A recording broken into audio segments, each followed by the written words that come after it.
A'udzubillahi minasyaitonirrajim. Bismillahirrahmanirrahim. Assalamualaikum warahmatullahi wabarakatuh. Alhamdulillahirabbil alamin wa bihi nasta'in. Wassalatu wassalamu ala asyrafil anbiya'i wal mursalin Sayyidina Muhammad wa ala alihi wa sahbihi ajma'in. Subhanaka la ilma lana illa ma 'allamtana innaka antas samiul alim. Qala rabbi shrah li sadri wa yassir li amri wahlul 'uqdatam min lisani yafqahu qawli.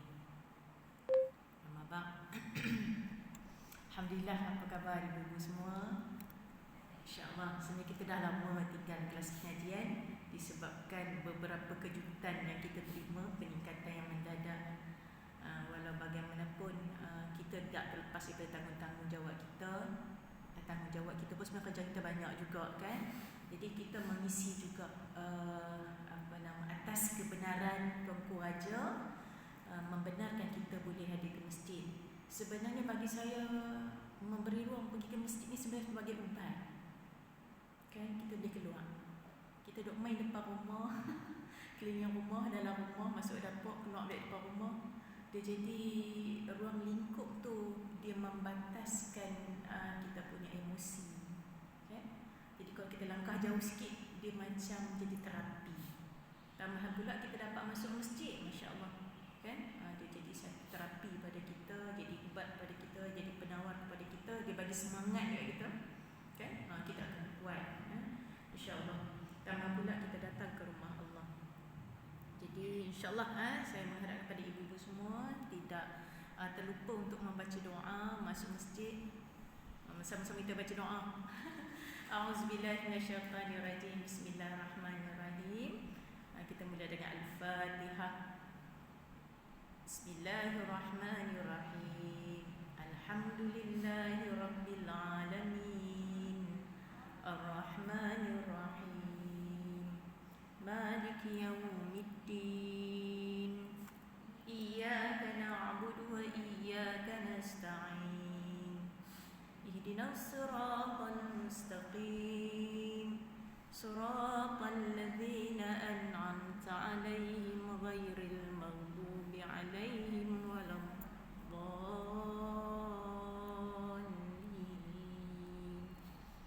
Amin. Di antara doa yang kita kena baca masuk masjid, mudah-mudahan ibu tak lupa.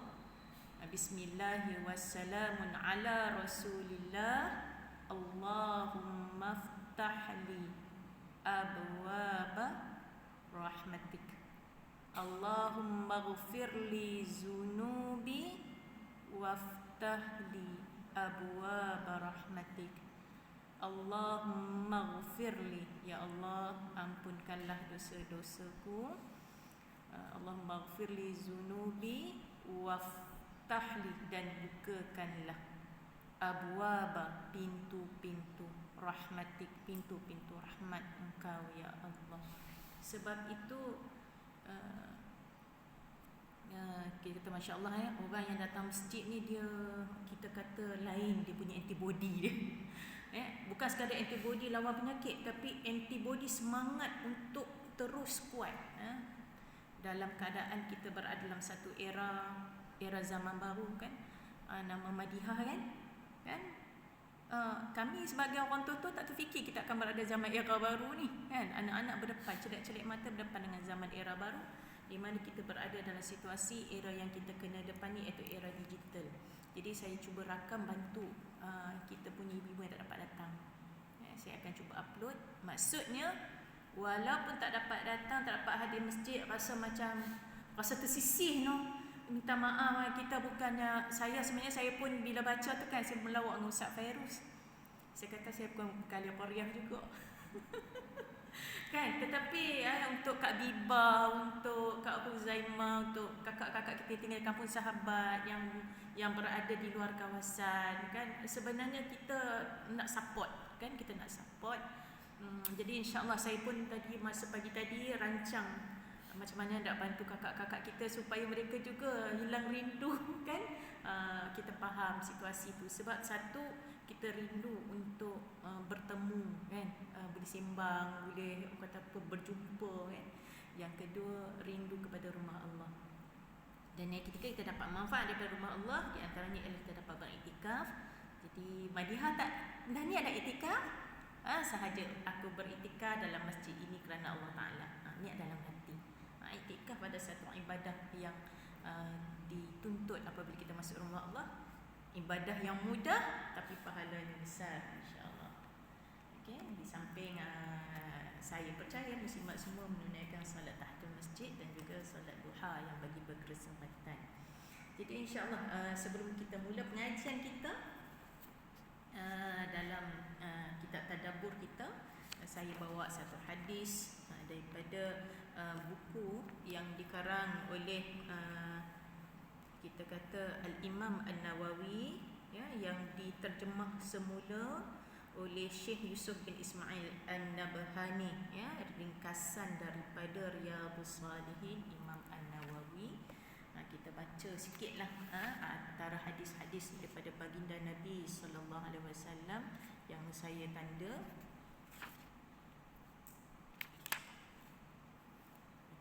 Menurut daripada Imam Al-Bukhari meriwayatkan daripada Abu Sa'id Rafi' bin Al-Mu'alla radhiyallahu anhu, beliau berkata, qala li Rasulullah sallallahu alaihi wasallam. Jadi ibu-ibu jangan terlepas pandang untuk sama-sama berselawat ke atas baginda Nabi.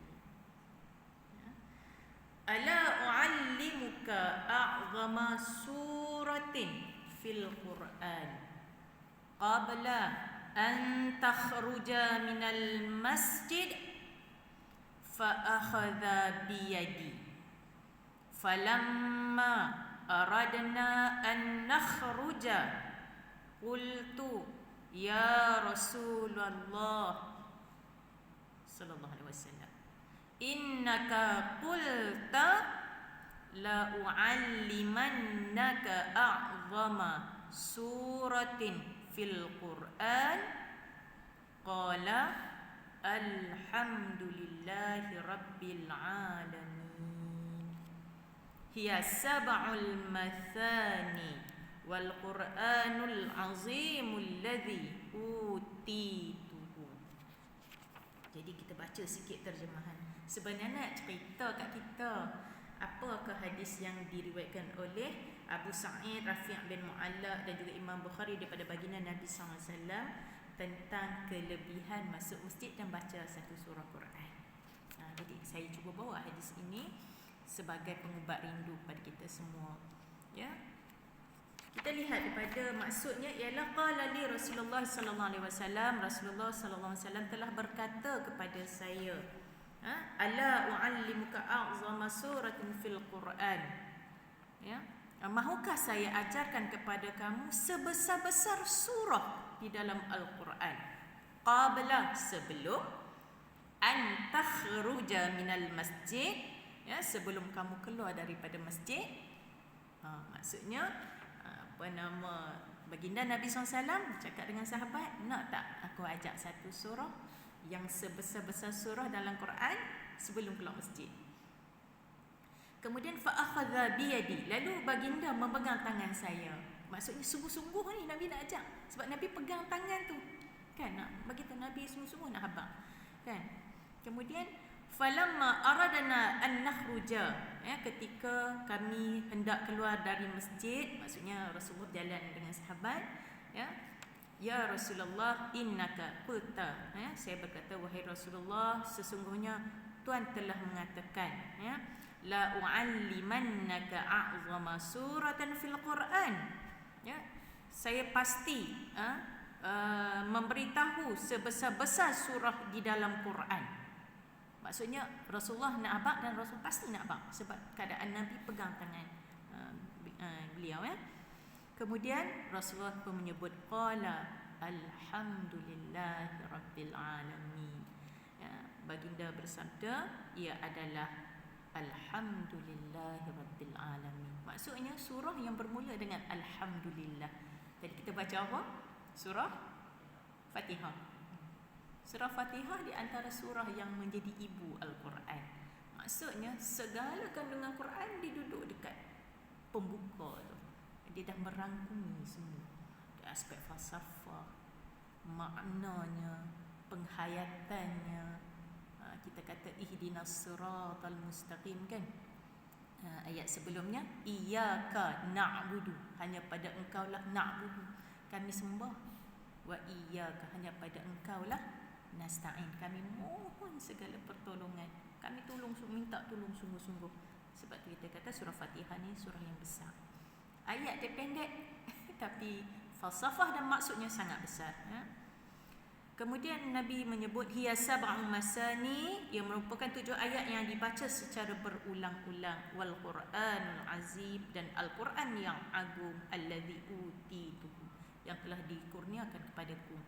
Maksudnya Fatihah ini Nabi SAW terima sebagai wahyu dan juga menjadi mukjizat Al-Quran terbesar dan menjadi ibu kepada Al-Quran itu sendiri. Sebab tu bila saya kadang-kadang kan bila kita mengajar budak-budak, mengajar anak-anak kan, bila kita kata wahyu pertama surah Al-Alaq kan, Iqra kan, anak-anak tanya, bagus dia fikir, Ustazah kenapa Iqra tak jadi surah pertama kalau ikut susunannya kan, ayat pertama yang turun Iqra.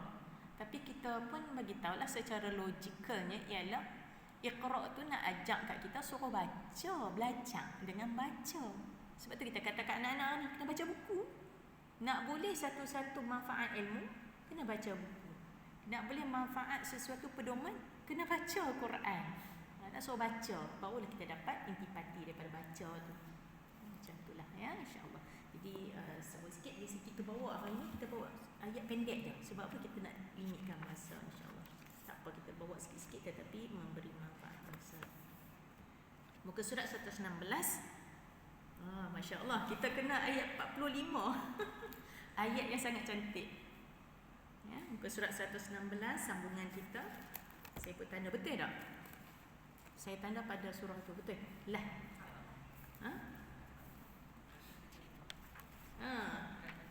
saya ingat lagi kita telah baca pada muka surat 114 ya, ayat 44 hingga 48, cerita keburukan orang Yahudi ni.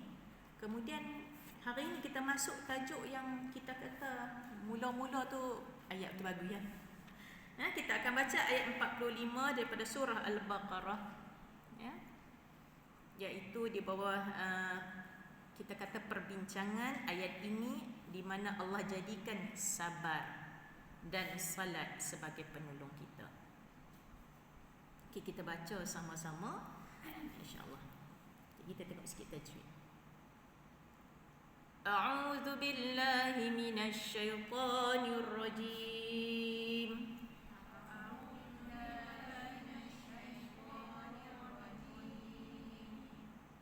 بسم الله الرحمن الرحيم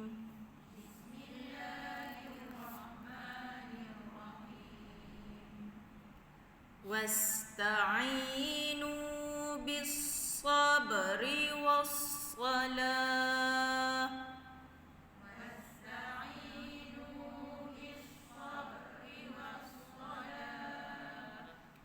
وإنها لكبيرة إلا على الخاشعين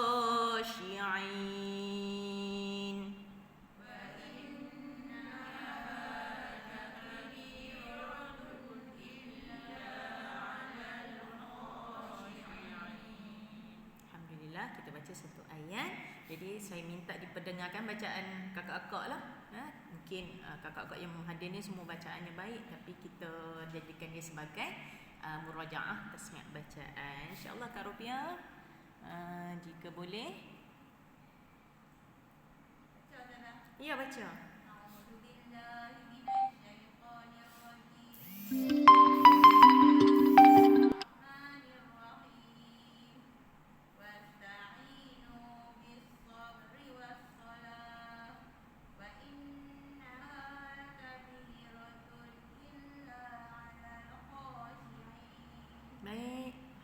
insya-Allah. Okey.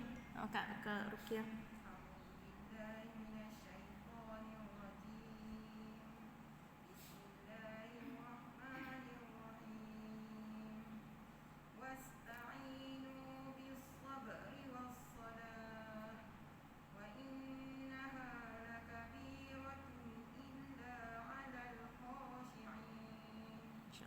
Sila kakak. Boleh hafal lah ayat ni. Kalau bercakap dengan anak, boleh keluar ayat Quran lalu. Betul. Bila baca, dia akan bantu kita hafalan. Sila. Kak Insan, Kak. Kak sila.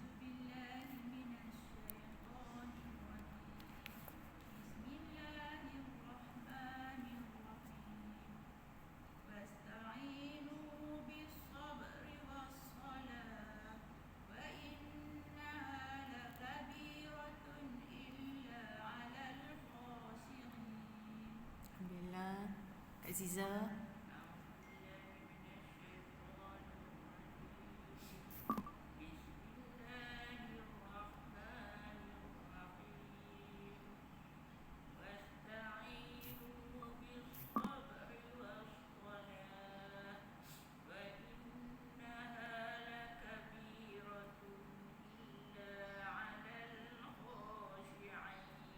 InsyaAllah. Kakak.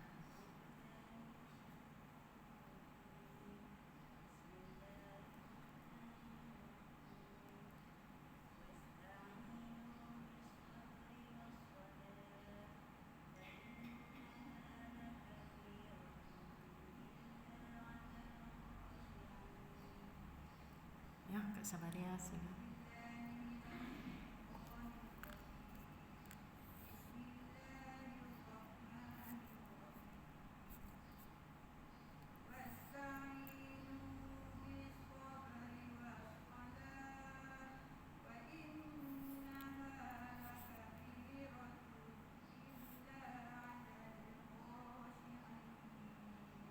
InsyaAllah.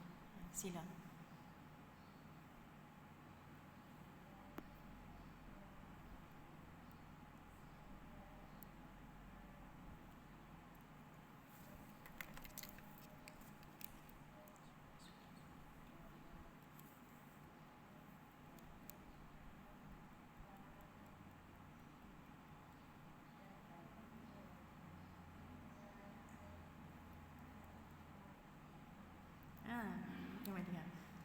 Mula nak bagi mic, tapi mic ni tak bunyi. Tapi okey dah tu bacaan.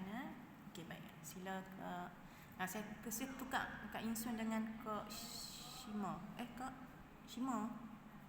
Dia.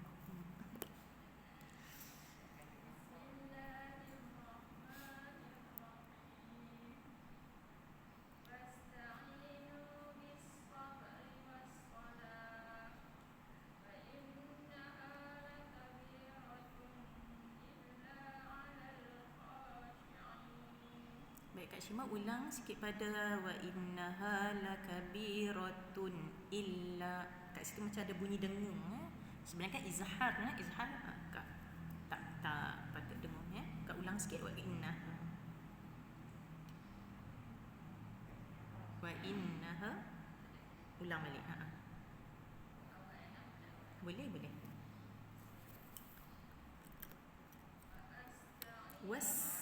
Was masukkan was. Oh.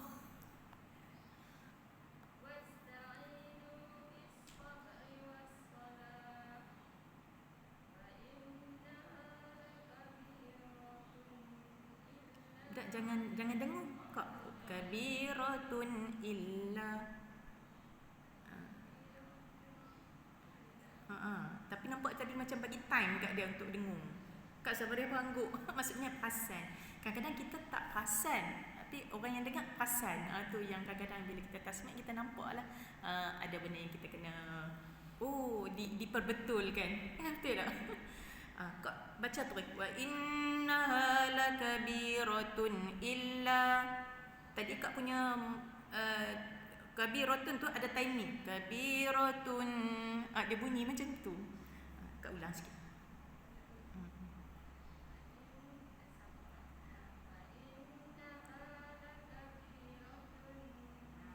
Nampak. Tu dengung tu. Yang tu dengung salah. Terus rotun illa. Tun tu zahirkan dia. Rotun zahirkan dia bunyi dia, tapi jangan bagi dengung. Jangan bagi lama kat situ. Bila lama jadi dengung. Jangan bagi lama kat dia.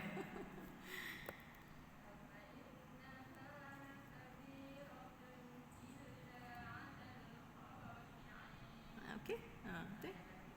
Kerana tak perasan kan? Okey, baik. Kak, insya-Allah.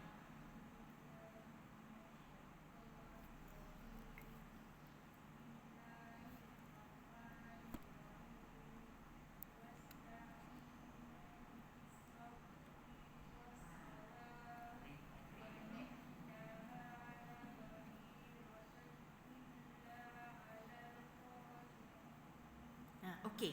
Sama juga macam Kak Zizah perasan. Dekat sabri. Wasta'inu bis-sabri was-salah. Kak baca tadi sabri, dia macam bagi peluang kat dia panjang. Cuba Kak ulang sikit. Jangan bagi panjang.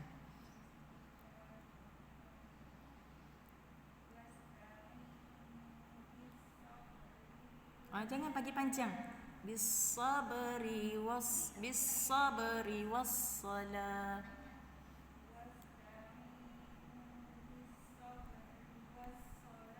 Ya, betul.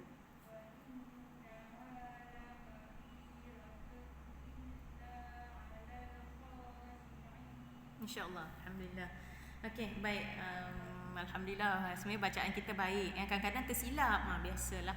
Tersilap. Kadang saya baca sendiri tersilap. Tengah baca Quran, suami saya tegur. Salah tu. Saya pun kata, no. Tersilap. Kita kadang-kadang kita yang dah lancang pun kadang tersilap. Saya sendiri akui, saya sendiri tersilap. Tapi bagus kita ada orang keliling kita kan yang bantu kita. Sebab apa? Kadang-kadang kesilapan yang tak sengaja, kita tak sedar. Ya. Okey, baik, insya-Allah kita fahami maksud ayat ini. Ayat ini pendek tetapi memberi maksud yang kita kata sangat mendalam, dan kita kata inilah ayat yang kita akan jadikan sebagai hujah kepada kita kata semua manusia, semua insan berkaitan dengan tuntutan sabar ini. Saya mengharapkan tulisan ini jelas. Okey, baik. Kita lihat kepada ayat 45 ini. Allah berfirman, wasta'inu, minta tolonglah. Wasta'inu yang kita baca tadi, iyyaka na'budu wa iyyaka nasta'in. Nasta'in, wasta'inu. Perkataan dia nampak serupa kan? Itulah maksud dia. Wasta'ini, mohon. Dan mohonlah, dan hendaklah kamu semua mohon, bis sabri, maksudnya bi dengan sabri itu sabar, wa dan as-salah, solat. Maksudnya Allah jadikan dua kaedah untuk kita mohon pertolongan pada Allah. Kita nak mohon pertolongan kepada Allah, kita minta sungguh-sungguh dengan Allah, tapi Allah bagi dua cara. Cara yang pertama, kena sabar. Kan? Cara kedua, jangan tinggal semayang. Kalau boleh banyak lagi semayang. Macam tu. Sebab itu saya sebut perkataan bisabri wassalah. Sebab saya ni agak bercanggah sikit dengan satu etika kaunseling. Kalau siapa-siapa yang biasa dengar perkataan saya ni boleh mengesahkanlah. Etika kaunseling anak-anak yang belajar di sekolah, sebenarnya perkataan sabar tak boleh guna. Itu etika kaunseling. Tak apa Kak Zizah nak pikut tu boleh kan? Jangan ke belakang. Kan pikut tu pun boleh. Faham dengar, ambil kursi pun tak apa. Kenapa saya berkongsi begitu? Mereka bagi kaunseling, kita faham teori kaunseling itulah penasihat yang ada. Kaunseling di pejabat-pejabat kementerian, kaunseling di sekolah, mereka dilatih untuk jadi kita kata penasihat ataupun orang yang mendengar masalah, orang yang bagi nasihat, orang yang bagi jalan keluar. Tetapi lah etika mereka dalam teori yang mereka belajar, dan mereka meletakkan etika-etika perkataan mereka tak boleh sampaikan kepada klien, banyak klien lah iaitu sabar. Sabar tak boleh sebut. Sebab bagi mereka sabar akan tambah lagi parah keadaan. Saya belajar etika kaunseling ketika saya kursus haji di Terolak untuk jadi petugas haji pada tahun 2020 tahun lepas. Bila dia bawa satu simulasi geng kaunseling untuk tunjuk bagaimana kaedah mereka bekerja. Pembimbing bekerja ibadat lah kan.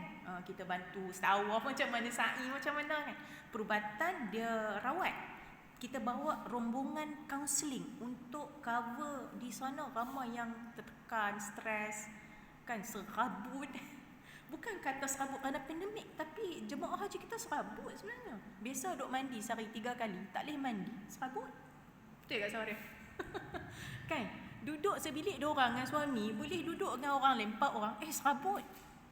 Jadi kalau jemaah haji, kalau kita himpun satu bilik 7 orang, isu bilik yang serabut. Satu bilik yang nak kongsi 7 orang, hak berak, kita minta maaf saya sebut kata. Duduk lama-lama orang luar marah. Jadi benda tu mendatangkan keserabutan. Jadi isu kren tahun 2000, tak salah saya 2017, isu kren runtuh. Jadi bagaimana pakar kaunseling kita semua all out turun. Dan di antara mereka buat simulasi pengalaman mereka handle, dan mereka buat simulasi. Simulasi ni tunjuk cara lah nak handle macam mana. Di antaranya mereka peluk jemaah, tapi perkataan yang tak boleh keluar, makcik, sabar makcik. Perkataan sabar adalah dilarang lah etika mereka. Tu mereka cerita. Saya kata, kita sebagai 2 agama apa siapa sabar tak boleh guna. Bagi mereka, lantunan klien, kita panggil apa, lantunan pada apa sabar-sabar? Saya dah sabar dah. Nampak tak? Perkataan sabar mereka tak mau guna. Sedangkan sabar ini Allah sebut dalam Quran. Kita kena sebut sabar ni, walaupun kita sebut sabar, tapi bagi saya lah, iman, benda yang kita kata sebenarnya bagi umat Islam, kita ada kesatuan iman, kesatuan tauhid. Tapi kalau kita cuba pecahkan, asingkan daripada kehidupan, sabar tu sebahagian daripada iman. Betul lah sabar sebahagian daripada iman. Tapi kalau kita buang perkataan sabar, iman tu nak dibentuk dengan apa? Kan? Apa perkataan kita nak ganti? Kalau kita tak guna perkataan sabar, kita nak ganti perkataan apa? Anak kita duk riau hilang kerja, riau kita kata, yalah, Madiah biasa riau lah. Biasa teriak lah dekat mak. Tak biasa kat tok biasa. Masalah kawan-kawan ke kan. Tak biasa. Barang hilang biasa. Barang hilang. Biasa menangis kerana barang hilang. Tak biasa juga, masya-Allah, baguslah anak. Kita biasa menangis kerana sesuatu yang hilang. Kan? Kalau kita yang ada pengalaman hilang barang yang benda penting, hilang cincin pun jadi riau. Kan? Tapi kita kata apa yang perlu kita buat? Habis orang kita cari yang kedua, kita sabar. Kan? Kadang-kadang mak kita kata, sabarlah, biasalah. Perkataan sabar biasalah, itu adalah benda skrip biasa. Tetapi bagi saya, ia cuba dihilangkan daripada jiwa kita melalui teori kaunseling. Sebab tu anak-anak sekolah kita jadi perkataan sabar tu hanya main pada mulut ustaz, mulut ustaz-ustazah. Kita kata cikgu matematik kalau sebut, masya-Allah baguslah. Tapi bimbingan tu makin jauh, sebab kita bercakap pada ilmu dan teori-teori itu datang daripada kitab yang bukan daripada Al-Quran. Sebab tu saya kata kadang-kadang benda tu kita nak synchronize tu pada masyarakat. Masya-Allah, sangat besar dakwah tu. Sebab kita tengok pandemik hari ni, kenapa berlaku penceraian? Sebab tak sabar. Minta maaf lah saya sebut kan. Dan kajian kata ramai orang cerai, padahal duduk lawak dalam rumah pun. Kan? Tak boleh cari yang perempuan lain pun, tapi cerai juga kan. Mungkin duduk gelai hari-hari kot tak ada duit kan. Tak ada duit kan. Makanlah apa yang ada, betul tak tak ada duit. Saya minta maaf saya sebut. Masyarakat kita kadang-kadang tak biasa ajak susah. Orang dulu-dulu boleh pun makan pucuk-pucuk kayu. Kan? Kami rumah flat saja tak ada pucuk kayu kan. Takutlah punca dia kan. Tapi kita bagi saya lah. Saya kan duduk di Berseri. Saya punya surau jawatan kuasa tu dia rakam tu perbualan dengan orang Kuala Lumpur, dia minta pampers. Dia orang kuat YB Jadi siapa minta semangat minta pada surau lah. Jadi ada orang Kuala Lumpur dia rakam, dia bolang group. Jadi pasang lah, so saya dengar. Apa cik, saya nak minta pampers. Pampers apa? Pampers newborn. Nak berapa? Nak satu. Cik boleh saya nak tambah lagi? XL, L, M semua tambah. Nu anak saya, anak adik saya semua dia nak letak. Lepas tu kan nampak bila minta satu musim surau tu macam nak bagi lah. Tapi bila minta banyak, dia pun kata, ish kami tak boleh bagi. Sebab apa? Dah nak bagi satu, over pula kan. Tapi saya katalah, sebenarnya kita kembali pada zaman mak-mak gitu. Belajarlah pakai lampin balik. Tak, saya ikhlas saya sebut, no. Sebab saya generasi yang masih pakai lampin, mak saya kata. Anak saya ingat lagi adik saya yang ke-4, 5 masih lagi mak saya jumuk pakai lampin putih tu. Minta maaf saya memang sekali beli mahal, tapi boleh ulang banyak kali. Tapi kan tapi kan saya minta maaf lah, dia jadi orang law ni, dia jadi macam kita kata kan, isu pampers saja dah mengamuk satu Malaysia kan. Kami tak mau dah bekas, kami nak pampers anak. Sebab kita pun lah ni nak tolong hak daruri dulu, hak nak masuk mulut dulu. Kan? Madiha ni dengar hak kami sembang-sembang kan. Nanti Madiha fikir, ada lampin dulu. Mungkin Madiha bukan generasi pakai lampin lah kan. Tapi orang dulu pakai lampin lah. Boleh je pun kita kata tahan, minta maaf no. Tapi kan saya kata, saya harapkan ibu-ibu kita lah boleh nasihat anak-anak kita. Bukan apa, yang rasa tertekan ni umur bayar saya lah. Anak kecil-kecil lagi, ni tok-tok kan. Kadang-kadang nasihat anak-anak, awak pampers tak ada dah ke? Tak apa, pergi belikan lampin. Dulu empah hidup dengan lampin je. Kadang-kadang kena ada ayat-ayat tu. Saya kan, bila orang kata tak ada benda makan kan, tak ada benda makan, saya rasa walaupun saya ada gaji bulan, saya ajak anak saya telur goreng kicap. Saya masak nasi, mama hari ni mama tak masak, mama penuh jadual sekolah. Telur goreng kicap boleh tak? Ikut mama lah. Jadi kan saya rasa telur tu macam-macam menu ada kan. Sambal tomat telur kicap goreng, lagi telur kicap cabai. Ajak kan. Sebab saya rasa, minta maaf lah, sebab kita jadi, masyarakat kita tak biasa rasa susah. Bila jadi susah macam ni, dia jadi tertekan yang terlampau. Sebab itu sampai ke tahap merasa macam ya Kak Ziza, kita rasa macam papuhnya iman, benda sikit sangat. Kita kata bangsa Cina, bangsa India memang tak ada tauhid, memang bunuh diri itu benda yang bagi mereka itulah mereka punya choice, terjun bangunan sebagainya. Tapi kalau kata orang Melayu Islam kita bunuh diri, saya rasa sebagai orang kamu bersalahnya saya. Saya rasa bersalah. Apa yang kurang dalam pendidikan kita, kan? Sebab kadang-kadang kita rasa macam banyak lagi tanggungjawab nak ajak masyarakat. Kita jaga setempat kita lah, komuniti kita lah yang kita mampu. Nak pergi jauh tak mampu. Yang di-upload dalam FB semua ustaz main peranan, tapi mereka tak dengar lah tu. Mereka dengar hal lain kan, kita faham kan?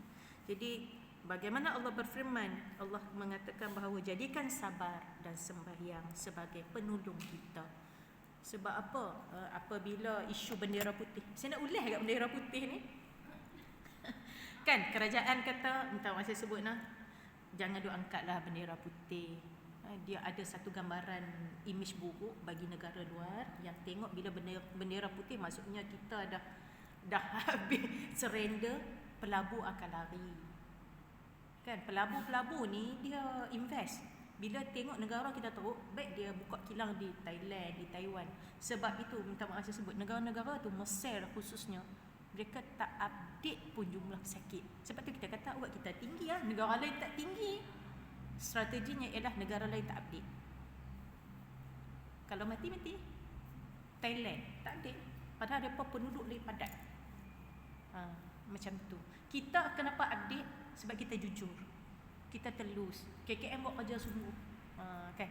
Kalau KKM surrender, saya minta maaf sebut yang semalam berita di Sungai Petani yang dia pergi kedai Dobi tu, kalau dapat viral tu lah, pergi kedai Dobi, patah balik ke kereta, rebah, meninggal kan, sepupu kepada ipar ustaz. orang dekat. Sepupu kepada adik ipar ustaz. Kan, jadi tak tahu dia sakit bila, dia demam bila. Maksudnya dia positif pada, tapi dia orang muda, dia kuat. Kan? Dia tu repah tepi kereta meninggal macam tu je. Sebab tu saya nak sebut juga dalam hadis baginda Nabi SAW mengatakan di antara tanda-tanda akhir zaman, di antaranya ialah kematian aku. Rasulullah wafat, tanda dah kita duduk akhir zaman. Rasulullah wafat, kita dah 1500 tahun dah ni dengan Nabi. Akhir zaman. Yang kedua, banyaklah ciri-ciri yang disebut. Tapi di antaranya datangnya satu penyakit yang manusia mati macam kambing. Kena mati. Macam penyakit Hawa. Kan ayam kan? Dia semua dia mati. Semua dia mati. Penyakit Hawa. Jadi macam tu depan mata dan kena pada keluarga sendiri. Jadi kan saya sebut bagi orang yang mendapat sakit COVID, penyakit COVID dia ada dua sakit. Satu sakit COVID tu sakit. Yang kedua sakit kerana rawatan kan. Merawat tu sakit juga. Ubat hak yang kita kata intubate ventilator. Sepupu saya sendiri pun ventilator di Shah Alam, stage 5 ditidurkan. Anak kecil, muda lagi pada saya, sepupu juga, semua yang duduk di belakang Kuala Lumpur. Jadi kita sendiri berhadapan dengan situasi keluarga yang sakit ya. Jadi sebenarnya apa kekuatan kita? Kita hanya sebut, pertama kita mendoakan, yang kedua jangan lepas daripada sembahyang solat. Ya, ada juga netizen kata, dia kata dengan kita berdoa tu boleh dapat makan ke? Ada satu ucapan netizen yang kata bila kerajaan kata banyakkan berdoa, minta dengan Allah, jangan naikkan bendera kan. Biasa dengar satu istilah yang dibawa oleh ustaz-ustaz, banyakkan berdoa. Tapi masyarakat kita kata ingat dengan berdoa tu terus dapat makan ke? Nampak tak sejauh mana rapuhnya iman? Kita kata jalan keluar tu Allah bagi. Jalan keluar tu Allah bagi. Sebab apa? Saya ingat pada ayat akhir surah Al-Mulk. Kita baca surah Al-Mulk kan malam-malam. Baca Kak Zizah. Sekali-sekala baca kan. Macam Yasin lah. Tokoh-tokoh baca, tokoh-tokoh tak baca. Tapi kan bila semalam saya ada satu perkongsian dengan alumni. Saya baca ayat yang kedua surah Al-Mulk. Lepas tu kan saya bila baca saya baca ayat yang terakhir 30. Ni baca seorang-seorang tu baca makna. Kadang-kadang kita baca Quran lupa baca makna. Bila baca makna kata-kata ayat ini sebenarnya jalan keluar Allah bagi pada ayat akhir surah Al-Mulk. A'udzubillahi minasyaitonirrajim. Qul ara'aytum in asbaha ma'ukum ghauran faman ya'tikum bima'in ma'in. InsyaAllah surah Al-Mulk ni surah yang akan teman kita dalam kubur kita dah baca. Jadi kawan kita. Nama dia surah Al-Mulk ni Nabi suruh baca sebelum tidur malam-malam. Sebab apa? Nanti kalau kita kubur surah ni dah jadi teman kita yang duk bela kita bila malaikat nak tiba. Surah Al-Mulk ni lah yang akan bela kita. Kan di antara Quran ayat-ayat yang lain tapi Nabi sebut surah Al-Mulk. Yang apa yang saya nak sebut ialah maksudnya ialah qul ara'aitum, katakanlah wahai Muhammad, in asbaha ma'ukum, terangkanlah kepadaku jika sumber air kamu menjadi kering. Kita kata jika harta kita kering, sama tak? Sumber air dengan harta sama tak? Kita boleh nisbah. Kalau Allah keringkan air, sama tak dengan Allah keringkan harta simpanan kita? Sampai tak ada duit poket dah, tak ada duit simpanan dah. Allah kata, "Faman ya'tikum bima'in ma'in." Maka siapa yang akan memberimu air yang mengalir? Allah tanya. Kalau air kering, siapa yang nak beri mengalir? Pokok? Hujan mai kat mana? Maksudnya patah balik kat tauhid. Ayat ini ajak kita, kalau harta kita kering, jangan duk bergantung dekat pemimpin, jangan duk bergantung kat kerajaan, jangan duk bergantung kat imam, jangan bergantung kat JKK, jangan bergantung kat orang.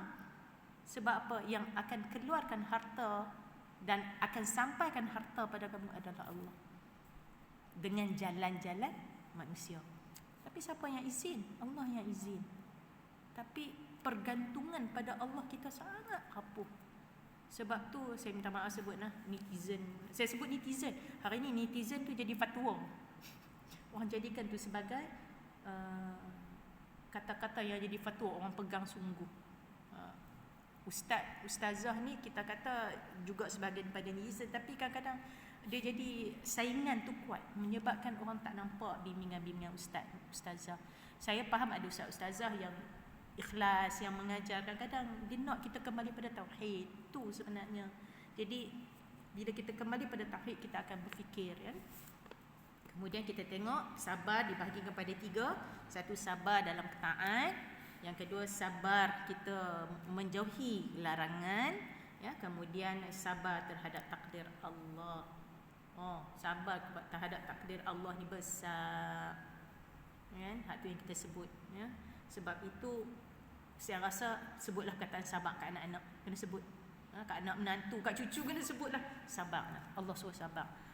Kalau anak kita melantun ni maksud dia kadang-kadang dia dah over sabar, dia jadi macam marah, kan. Kita kata wasta'inu bis-sabri was-salah. Allah suruh kakak, Allah suruh abang. Kalau Allah suruh wasta'inu bis-sabri was-salah, kakak ambil wuduk, kakak semayang. Kakak teriak dengan Allah. Kakak teriak kat mama ni, mama takat ni habis tolong. Contoh, kan. Kita kadang-kadang kena ada macam tu. Kemudian siapakah yang khusyuk? Dengan ayat illa 'alal khashi'in. Khusyuk ini apabila dia beribadah, kan, amalan salihah tu, kan, beramal soleh, dia memikirkan untuk akhirat, fokus untuk ibadah itu, kerja buatnya itu, apa sahaja perbuatannya itu adalah untuk dapat redha Allah dan dapat nilai di akhirat. Bukan nilai di sisi manusia, tapi nilai di akhirat. Sebab tu saya minta maaf, saya bukan datang kerana saya nak sebut jugalah, ya. Sebab saya rasa bersalah sebenarnya bila Ustaz Syahroni sebut ke Ustazah tak memai dah kan ngajak, kan. Tak apa, kami bayar. Bukan isu bayar sebenarnya, kan.